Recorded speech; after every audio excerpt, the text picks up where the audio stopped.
Hey, good morning, everybody. It is so great to be back with y'all. It's Saturday morning.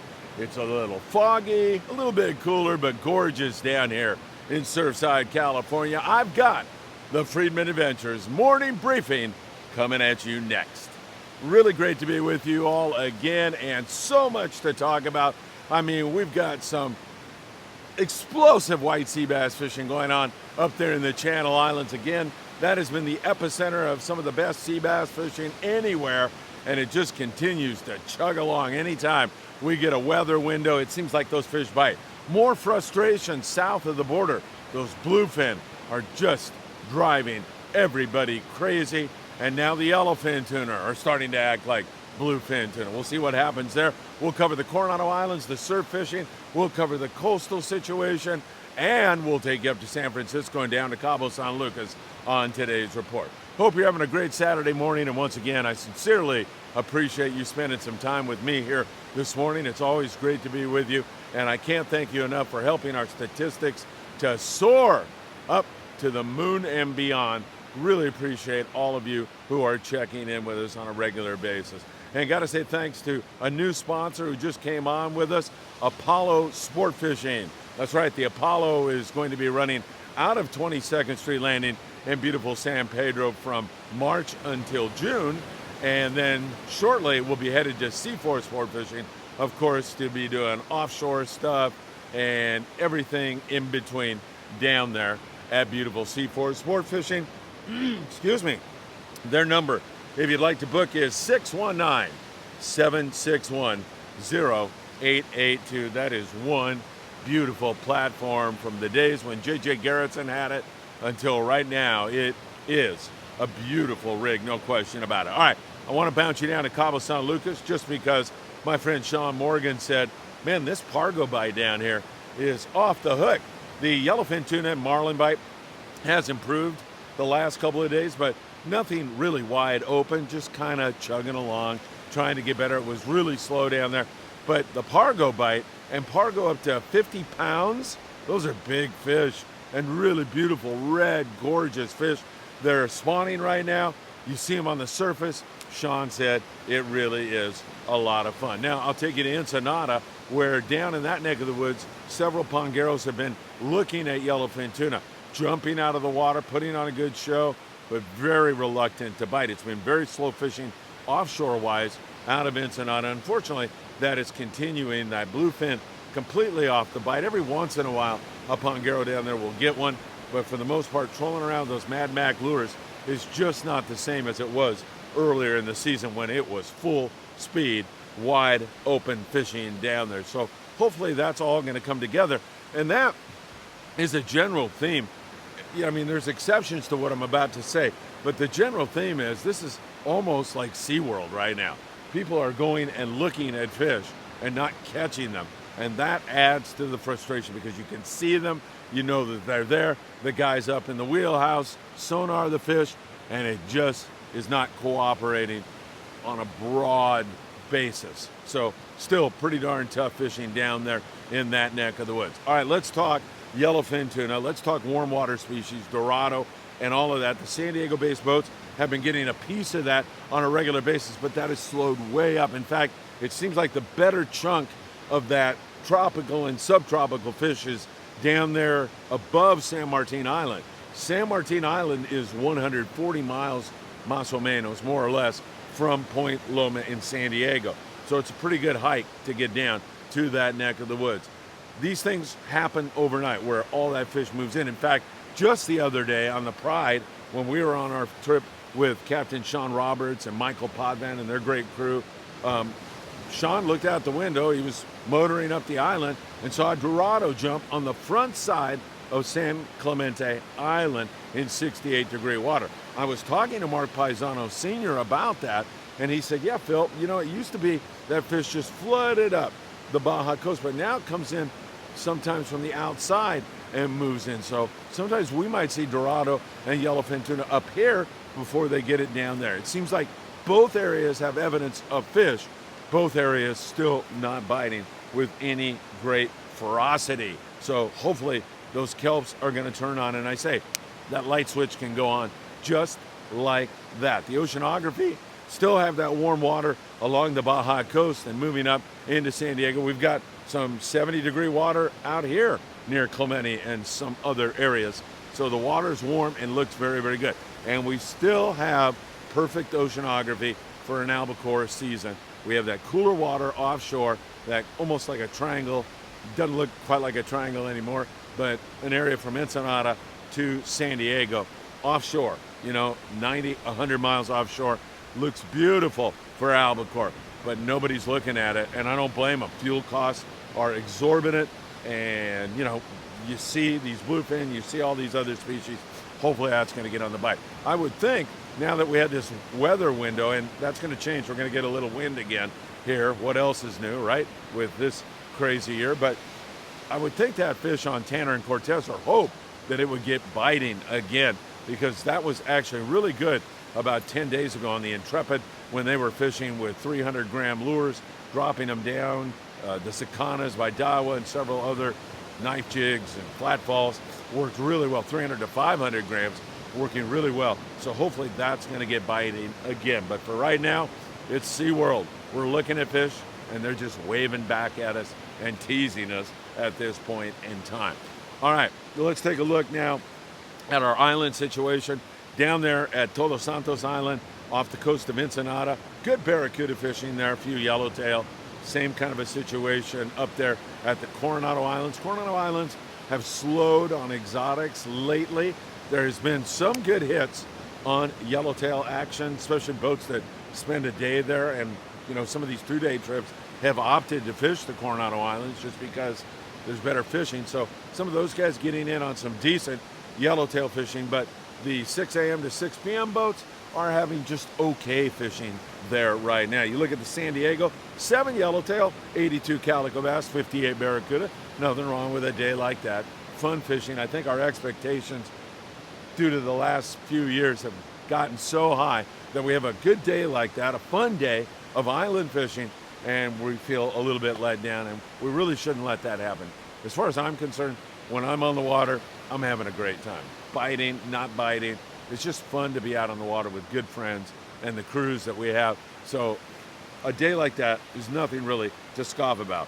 The Grande had 9 yellows, 3 barracuda, 5 calico bass, 89 rockfish. Scores like that have been pretty common at the Coronado Islands. Hopes that more yellows will shove in there. Hopes that warm water species will move up the Baja Peninsula or come in from the outside and provide us with an alternative to that. So we'll watch it very, very closely. San Clemente Island. Well, 2 things making that place difficult this weekend. First of all, our friends the sea lions. They've been a real pain in the neck. I mean, they're ripping yellows up. They're just all over the place. You can't shake them. They follow you.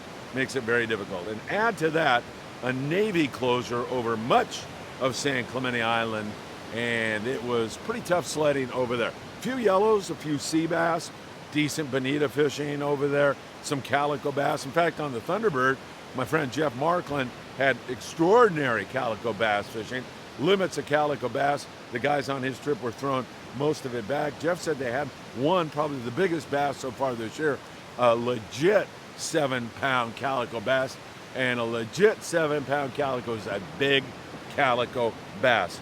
Really a nice fish, and hopefully we'll see more of that kind of stuff, and good to see everybody catching and releasing.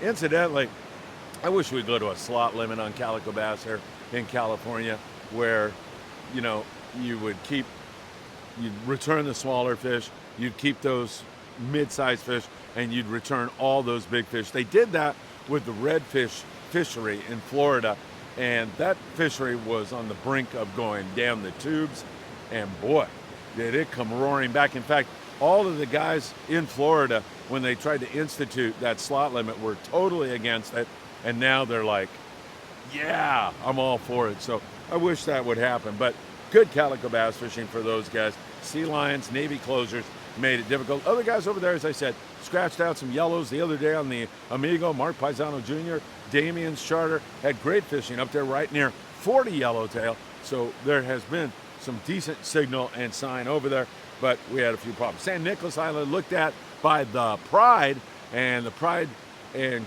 Captain Sean Roberts, man, he said there was a lot of sea bass there. Again, SeaWorld, just waving at you, teasing you. Didn't want to bite. I don't know what's in the water. I don't know what's in the air, but it certainly has been that kind of a year. We get you up there near the Channel Islands, however, and that's where things really have turned on. And that white sea bass bite was incredible yesterday for several boats. One of them, the Endeavor out of Ventura Sport Fishing in the Channel Islands. Great fishing up there. Tremendous white sea bass fishing. Limits of fish for Tucker and the guys on the Endeavor, and gals, I should say. A couple of ladies grace our video cover today.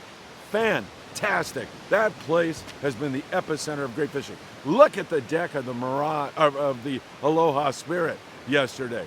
What a bite they had. Several boats in on it. Other guys scratched at it, but there has been some fantastic fishing. And, you know, Tucker McCombs is just really like a superstar. Sean Stewart, some of these guys up there, I mean, their work ethic, I don't know how they do it day in and day out.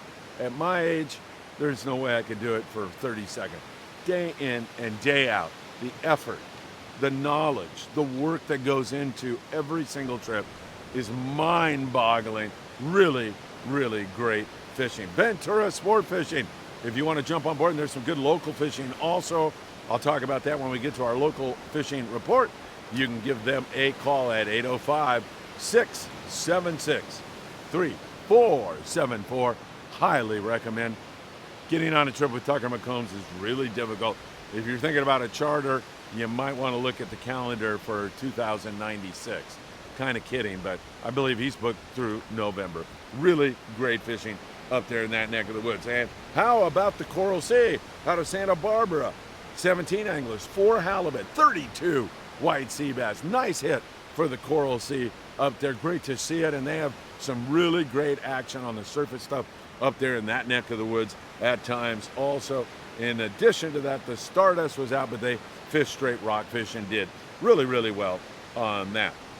All right, time to talk the coast. So down there in Ensenada, again, a lot of barracuda kind of fiddling around there. University Point and other areas. Salsa Pueblos has some fish down. At Punta Banda, superior calico bass fishing.